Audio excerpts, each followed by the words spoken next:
BMR ini mesti mempertimbangkan berat badan sebagai variabel yang berpengaruh. Thermic effect of exercise atau energi expenditure for activity atau energi untuk aktivitas fisik merupakan energi yang dibutuhkan untuk seluruh aktivitas fisik yang dilakukan di luar kebutuhan energi untuk BMR. Dan yang tadi komponen energi untuk aktivitas fisik ini jumlahnya itu bervariasi tergantung dengan jenis dan intensitas aktivitas fisik yang dilakukan. Nah, pada orang yang santai itu jumlah energi yang dikeluarkan untuk aktivitas fisik biasanya kurang dari 100.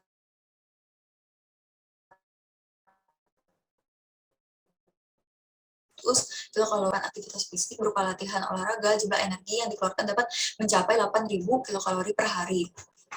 Kontribusi pengeluaran energi untuk aktivitas fisik terhadap total pengeluaran energi sehari bervariasi antara 30% hingga 80% pada orang yang melakukan latihan olahraga yang sangat berat.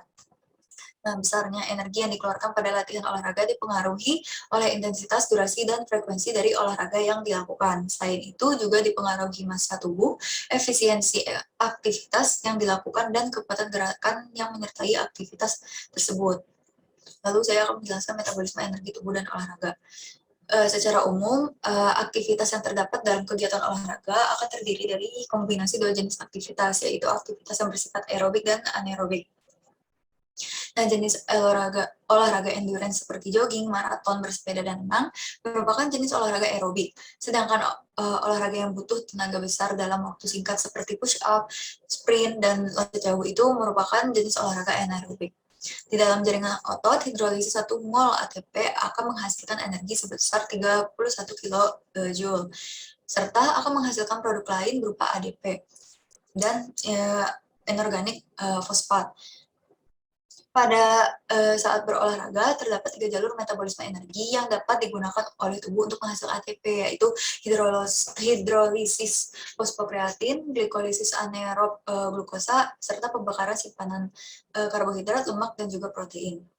Pada kegiatan olahraga, dengan aktivitas aerobik yang dominan, metabolisme energi akan berjalan melalui pembakaran simpanan karbohidrat, lemak, dan sebagian kecil dari pemecahan simpanan protein yang terdapat di dalam tubuh untuk menghasilkan ATP.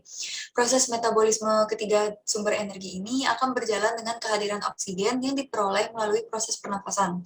Sedangkan pada aktivitas yang bersifat anaerob, energi yang akan digunakan tubuh itu diperoleh melalui hidrolisis fosfokreatin serta melalui glikolisis anaerobik. Proses metabolisme energi secara anaerob dapat menghasilkan ATP dengan laju yang lebih cepat jika dibandingkan dengan metabolisme energi secara aerobik. Sehingga untuk gerakan-gerakan dalam olahraga yang membutuhkan tenaga yang besar dalam waktu yang singkat, proses metabolisme energi secara anaerobik dapat menyediakan ATP dengan cepat, namun hanya untuk waktu yang terbatas, yaitu hanya sekitar kurang lebih 90 detik.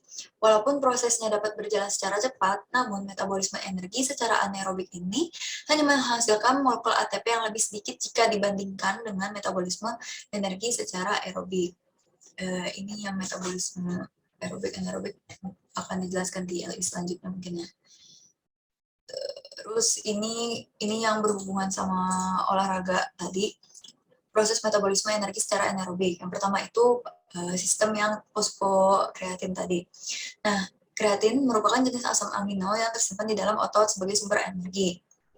Nah, di dalam otot ini akan dibentuk kreatin yang sudah terfosforilasi, yaitu fosfokreatin, akan mempunyai peranan penting dalam proses metabolisme energi secara anaerobik di dalam otot untuk menghasilkan ATP.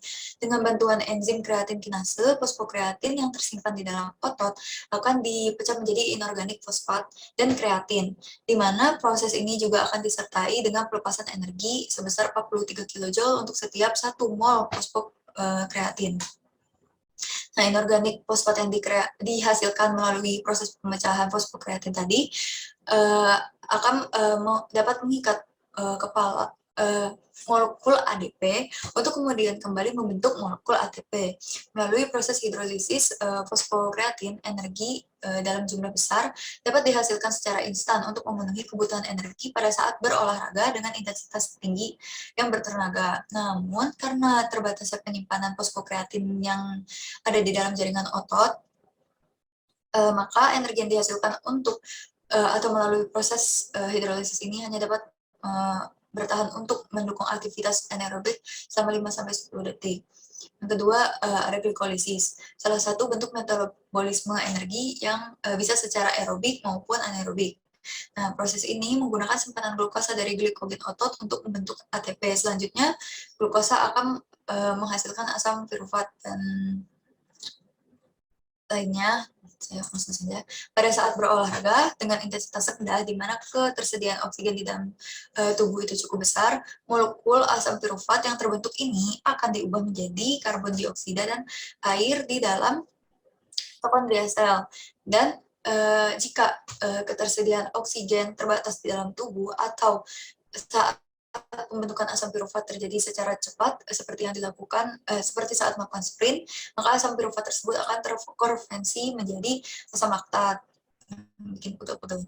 Terus yang terakhir proses metabolisme energi secara aerobik. Nah, pada jenis-jenis olahraga yang bersifat endurance tadi, kayak lari maraton, bersepeda jarak jauh, atau lari 10 km, dan gitu-gitu, produksi energi di dalam tubuh akan bergantung pada sistem metabolisme aerobik, melalui pembakaran karbohidrat, lemak, dan juga sedikit pemecahan protein.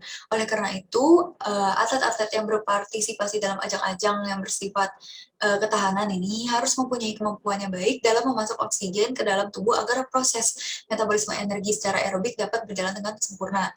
Pada metabolisme energi aerobik ini membutuhkan oksigen dan simpanan karbohidrat, asam amino, dan protein yang cukup untuk memberi kontribusi terhadap laju produksi energi. Mungkin sekian dari saya, bisa dilanjutkan oleh teman-teman yang lain. Terima kasih. Baiklah, pada Saudara Ricardo, dipersilahkan.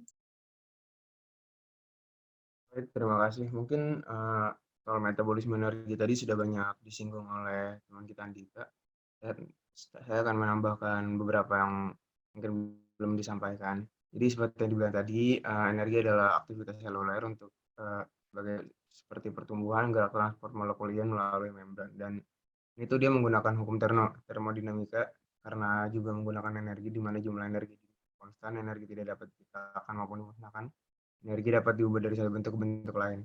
Sedangkan metabolisme adalah keseluruhan reaksi kimia yang terjadi dalam sel makhluk hidup yang membutuhkan dan memanfaatkan energi bebas untuk melaksanakan berbagai macam aktivitas kehidupan. Sehingga keduanya ini merupakan satu kesatuan dalam tubuh makhluk hidup, di mana metabolisme ini memiliki fungsi spesifik ya. Yang pertama itu untuk memperoleh energi kimia dari degradasi sari makanan yang kaya energi dari lingkungan sekitar atau dari energi solar. Yang kedua untuk mengubah molekul nutrien menjadi prekursor unit yang untuk membangun bagi makromolekul nutrien menjadi prekursor unit membangun makromolekul sel. Yang ketiga itu untuk menggabungkan unit-unit pembangun menjadi protein, asam nukleat, lipid, polisakarida, dan komponen sel lainnya.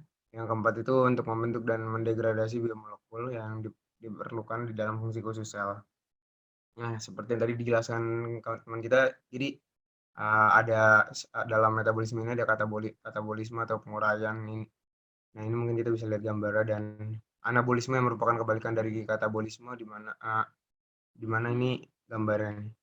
Mungkin selanjutnya yang masih kurangnya akan ditambahkan oleh teman kita yang juga. Baik, terima kasih. Izin menambahkan.